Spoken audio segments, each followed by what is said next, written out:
Como ya habíamos visto, el romanticismo es una corriente, un movimiento que se inicia en Europa. Y habíamos visto también que se separa en dos ramas, la rama francesa y la rama española, cada una con sus características propias.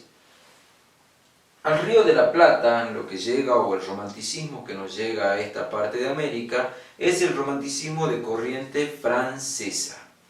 Si bien en América nos vamos a encontrar con diferentes tipos de romanticismo, por ejemplo la parte de México, de Perú, toma la corriente española, nosotros vamos a tomar la de corriente francesa. ¿Por qué? Simple, porque para esa época, recuerden que en el 1810 logramos romper los lazos con el Reino de España y unos años después estamos logrando nuestra independencia.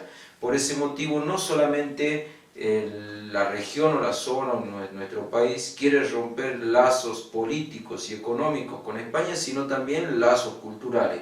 Lógicamente que si estamos independizándonos de España, lo que menos queremos hacer es escribir como escriben los españoles. Entonces, por ese motivo, nosotros tomamos el romanticismo de corriente francesa. Además de eso, los intelectuales de la época están estudiando casi todos en Francia.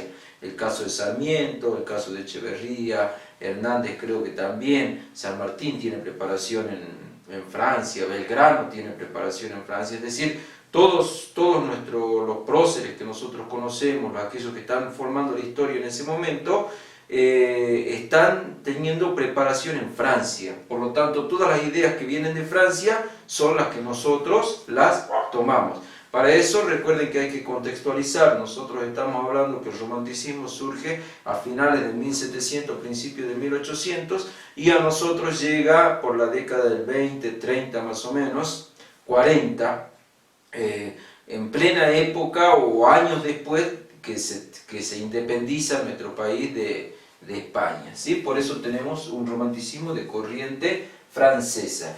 ¿Quién trae el romanticismo acá? Se dice que lo trae Echeverría junto a otros intelectuales, pero es el primero que instala las ideas estas románticas, porque él está estudiando y preparándose allá. Entonces cuando viene, crea su libro El Matadero en 1840. Y El Matadero tiene características propias del romanticismo francés. Además, se considera que el libro El Matadero inaugura la literatura argentina como tal, porque previamente a la publicación del Matadero, la literatura que existía previamente no se podría considerar como argentina, porque recuerden que no estábamos formados como nación todavía. No éramos Argentina, sino que pertenecíamos al virreinato del Río de la Plata, ¿sí? Con dependencia de España. Por lo tanto, como nación no existíamos. Es por eso se dice que el libro El Matadero vendría a ser nuestro primer libro como literatura argentina, nuestro primer libro de la Argentina como tal, ya como nación constituida. De allí su importancia y de allí el estudio en las escuelas de este libro, ¿sí?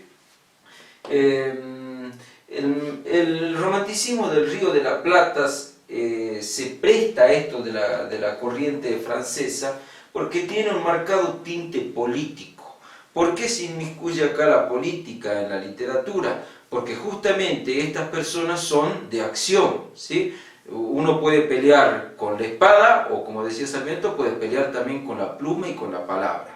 En este caso, estos intelectuales, además, han sido muchos de ellos exiliados, se tuvieron que ir, porque la Argentina, recuerden que para eso hay que contextualizar y ver un poquito de historia. La Argentina, después de su independencia, después de romper lazos con España en 1810 y después de haber declarado la independencia, empieza con guerras internas, guerra entre Buenos Aires y el interior, guerra entre lo que vendría a ser los unitarios y los federales. Entonces nuestro país está en un constante conflicto, y dentro de este conflicto hay personas que se tienen que exiliar y tienen que irse a otros lugares. Es el caso de Echeverría, es el caso de Sarmiento.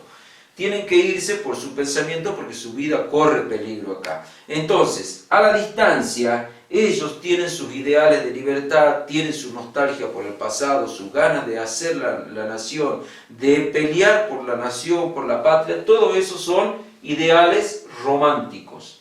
Cuando vimos las primeras características del romanticismo estaba eso, el amor a la tierra, la rebeldía, el rebelarse ante gobiernos opresores, totalitarios, las ansias de libertad, se sienten todo el tiempo como seres perseguidos, pero que desde el exilio y la distancia igual quieren se rebelan a ese orden que se les está imponiendo. Entonces todas esas ideas vienen un poco a alimentar esta forma de escritura que es la escritura romántica de corriente francesa. Por eso cuando leamos El Matadero hay que tener más o menos un panorama de lo que era la Argentina para ese tiempo. La gran pelea que se estaba dando entre Buenos Aires con el interior de Buenos Aires. Un grupo que quería que todo el poder económico y político recayera sobre Buenos Aires, y otro que creía que no, que el país tenía que ser más federal y que las provincias debían tener participación tanto en la parte económica como política, igual que Buenos Aires. Entonces en esa lucha se enfrentan no solamente con guerras internas, guerras civiles dentro de nuestro país de diferentes bandos, sino que también a través de textos escritos, y ahí entra en juego lo que es la literatura. El romanticismo del Río de la Plata.